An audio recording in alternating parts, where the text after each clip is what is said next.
Hola, volvemos a nuestro estudio de la lección de la Escuela Sabática ofrecido por la editorial adventista Sa Feliz y la Iglesia de la Universidad Adventista de São Paulo.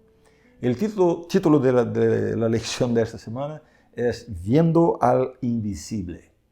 Y como siempre empecemos con el versículo para memorizar que está en Hebreos 11, 27 que dice: Por la fe Moisés dejó a Egipto, no temiendo la ira del rey, porque se sostuvo como viendo al invisible. Pela fé, Moisés dejó a Egipto. Eso está en el capítulo 11 de Hebreos, ¿no? Y este capítulo es un verdadero tratado de fe. En este capítulo se encuentra la definición más clara y objetiva de la fe en toda la Biblia, que dice: la fe es la certeza de lo que se espera y la convicción de lo que no se ve. La verdadera fe bíblica no es un optimismo ciego ni un sentimiento fabricado de esperanza. Tampoco es un asentimiento intelectual a una doctrina. No es solo creer que algo va a suceder. Eso puede incluso ser una superstición. La verdadera fe bíblica es la obediencia confiada a la palabra de Dios, en que pese las circunstancias y las consecuencias. Esta fe opera de una manera muy sencilla, ¿no? Dios habla y nosotros escuchamos su palabra, confiamos en su palabra y actuamos de acuerdo con ella, sin importar las circunstancias o las consecuencias. Las circunstancias pueden ser imposibles y las consecuencias aterradoras y desconocidas, pero igualmente obedecemos la palabra de Dios y creemos que Él hace lo correcto y lo mejor. Esto es lo que significa tener fe. El mundo incrédulo no entiende la verdadera fe bíblica, probablemente porque ve muy poca fe en la vida de la iglesia hoy día.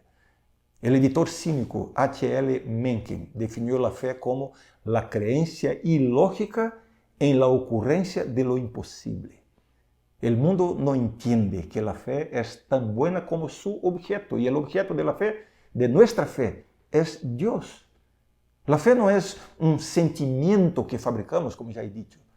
Es nuestra respuesta total a lo que Dios ha revelado en su palabra. La fe no es creer que algo va a suceder. La fe es creer que Dios hará que algo suceda. Esta semana estudiaremos sobre los elementos que conforman la fe, ¿no? Que son la bondad de Dios, el poder del nombre de Jesús, el poder de la resurrección y la compasión de Dios, la generosidad de Dios. El título de la lección del domingo es La extravagancia de nuestro Padre. Solemos considerar que las personas buenas no hacen cosas malas o no hacen cosas que nos perjudiquen. Por eso, cuando nos ocurre algo malo, tenemos la tentación de dudar de la bondad de Dios. ¿Por qué permite este mal en mi vida, Dios?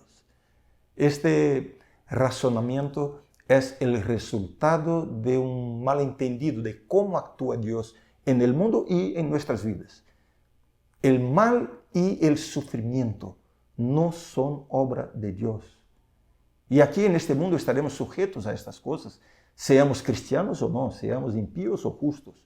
Vivimos en un mundo caído y estamos sujetos a las contingencias de un mundo caído.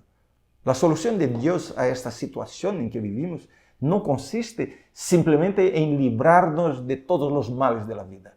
Esta es una visión de Dios como un bombero que siempre está apagando incendios. No es así como Dios actúa. La intención y el plan de Dios implican una solución definitiva para el mal. Y esa solución pasa por dejar que el mal siga su curso hasta un punto y un momento que solo Dios en su soberanía puede definir. Y hasta que llegue este momento, estamos sujetos a los dolores, a los problemas y a las dificultades del mundo. Pero entonces se pregunta, ¿y dónde está la generosidad de Dios? La bondad de Dios con nosotros mientras esperamos la solución final. El apóstol Pablo nos da una buena respuesta a esta pregunta en Romanos 8:32.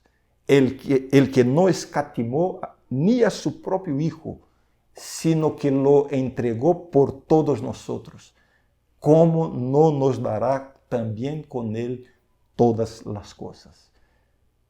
La primera gran verdad de este texto: Dios ofreció a su propio Hijo para vivir y morir por nosotros. Y Jesús dijo, ¿no? En el mundo tendréis aflicción, pero confiad, yo he vencido al mundo. Así que sufrimos a causa del pecado, pero Dios ya ha pagado el precio del pecado por nosotros. Y solo un Dios muy bondadoso, extravagante y amoroso puede hacer eso. La segunda gran verdad de este texto es que con Cristo Dios nos da graciosamente todas las cosas. Ojo, eso no significa que Dios te vaya a dar todas las cosas que quieres. Él te dará todas las cosas que necesitas para salvarte. Así que cuando estés pasando por el crisol de las pruebas, recuerda, Dios te ama y te está cuidando. El título de la lección del lunes es En el nombre de Jesús. Normalmente cuando terminamos una oración decimos las palabras En el nombre de Jesús, amén. ¿Verdad? Esta tradición surgió porque Jesús hizo una promesa. Él dijo, si algo pidieres en mi nombre, yo lo haré. San Juan 14:14. Por supuesto, esta frase que habla de la oración no es una fórmula mágica que obligue a Dios a responder a cualquier petición que hagamos en el nombre de Jesús. Un criterio importante para interpretar la Biblia es no basar nunca una verdad, una doctrina o una práctica en un solo pasaje de la Escritura. Para entender lo que la Biblia enseña sobre la oración, tenemos que leer todos los pasajes de la Biblia sobre la oración. Este texto que mencioné afirma que si oramos en el nombre de Jesús, Dios nos dará todo. Pero eso no es todo lo que la Biblia enseña sobre la oración. La Biblia también dice que la oración de los justos puede tener mucho efecto. También habla del ejercicio de la fe en la oración, de la perseverancia, ¿no? De la importancia de la obediencia a los mandamientos, de orar según la voluntad de Dios, etc. Por eso, orar en el nombre de Jesús no es solo una fórmula, ¿no? que hay que pronunciar al final de cada oración. Mucho más que eso. Significa tener una relación de amor y dependencia de Cristo. Es entender que no podemos hacer nada que nos haga merecedores de las bendiciones de Dios y que solo por los méritos de Cristo podemos alcanzar estas bendiciones. Ahí está el poder del nombre de Jesús. Cuando nos apoyamos en el nombre de Jesús, es decir, en la persona y los méritos de Cristo, incluso los demonios tiemblan cuando escuchan este nombre. Pero no simplemente por el sonido del nombre, sino cuando es pronunciado por una persona que está verdaderamente cimentada en Cristo. Alguien que reconoce su completa dependencia de Cristo para la salvación y vive una vida enteramente consagrada a Cristo. Una persona así hace temblar las huestes de las tinieblas. En el nombre de Jesús, no te olvides. La lección del martes se titula El poder de la resurrección. Te hago una pregunta. ¿Qué fue más importante para el plan de salvación? ¿La muerte de Cristo en la cruz o su resurrección al tercer día? Una buena pregunta, ¿no? Te ayudaré a responderlo haciéndote otra pregunta ilustrativa, ¿no? ¿Qué es más importante para que un coche haga un viaje? ¿El motor o el combustible? ¿Lo entiendes? Por supuesto, el motor es la parte más esencial de un coche y sin duda la parte más compleja, pero sin el combustible no funciona. Del mismo modo, la cruz es la parte más esencial del plan de salvación.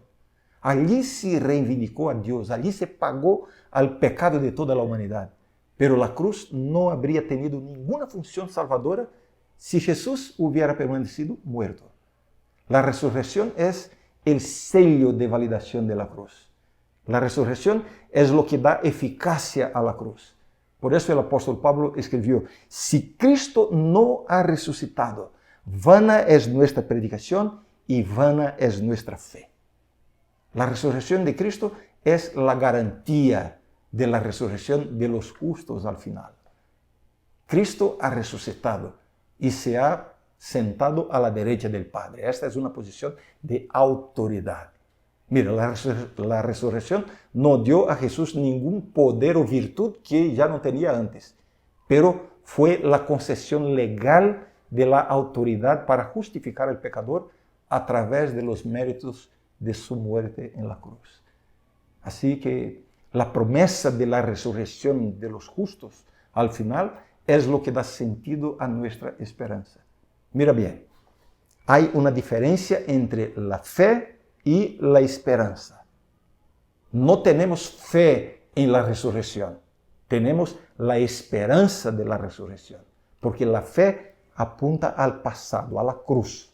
Allí está fundamentada nuestra fe, pero la esperanza apunta al futuro, a la resurrección.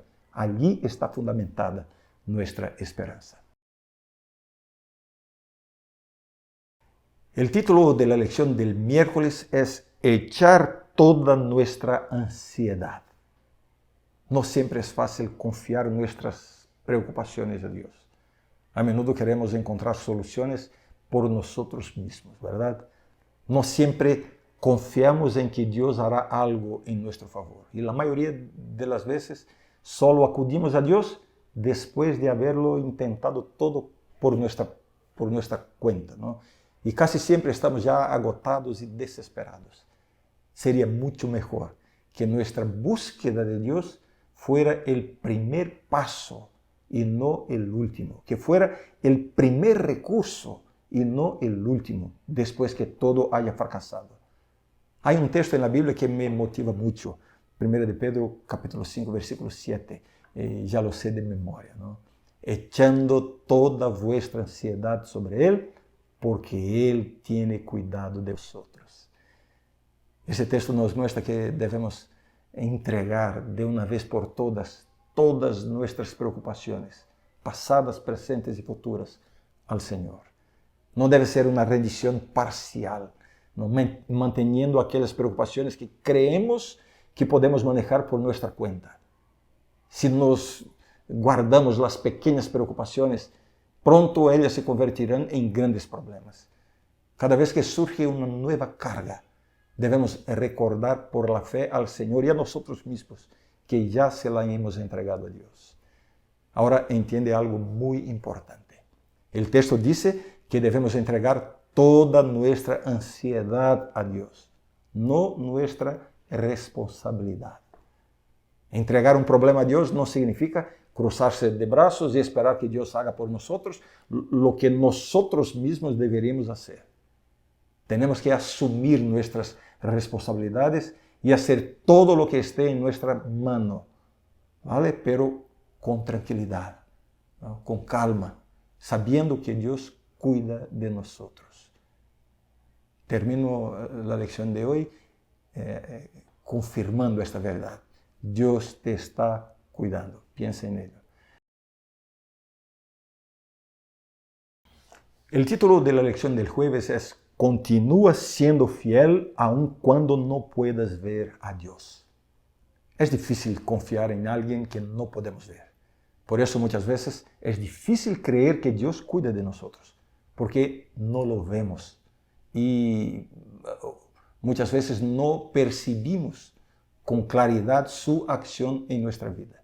La lección de hoy menciona dos situaciones en la historia del pueblo de Dios muy interesantes. La primera, cuando el pueblo estaba en el exilio en Babilonia. Dios había prometido a través del profeta Isaías que estaría con su pueblo, que cuidaría de él como un pastor pastorea su rebaño, ¿no? Llevando los corderos en su regazo. Pero con el tiempo, con el paso del tiempo, la gente empezó a preguntarse, ¿dónde está Dios? ¿No hace nada por nosotros?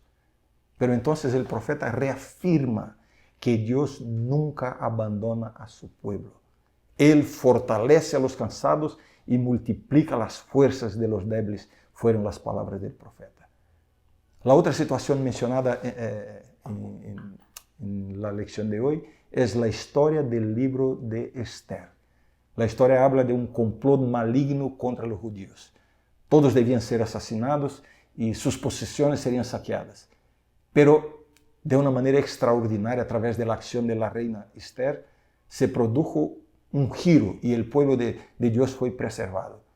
Una historia asombrosa de cómo Dios tiene el control de las situaciones más difíciles y cómo puede actuar para cambiar el panorama y proporcionar una gran liberación en un momento difícil.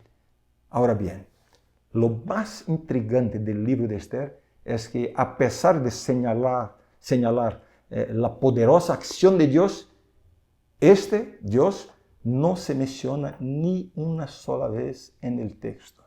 No hay ninguna referencia a Dios en el libro de Esther. Es una demostración de que Dios actúa a menudo sin aparecer. Recuerda esto. El hecho de que Dios no se manifieste de forma extraordinaria o que tú no percibas claramente su presencia no significa que Él no esté actuando poderosamente en tu vida. Así que permanece fiel a Dios aunque no lo veas. Y ahora, por favor, comparte este vídeo con los demás y ayuda a difundirlo. Vamos a avanzar con este proyecto. Un fuerte abrazo. Hasta mañana. Bendiciones. Adiós.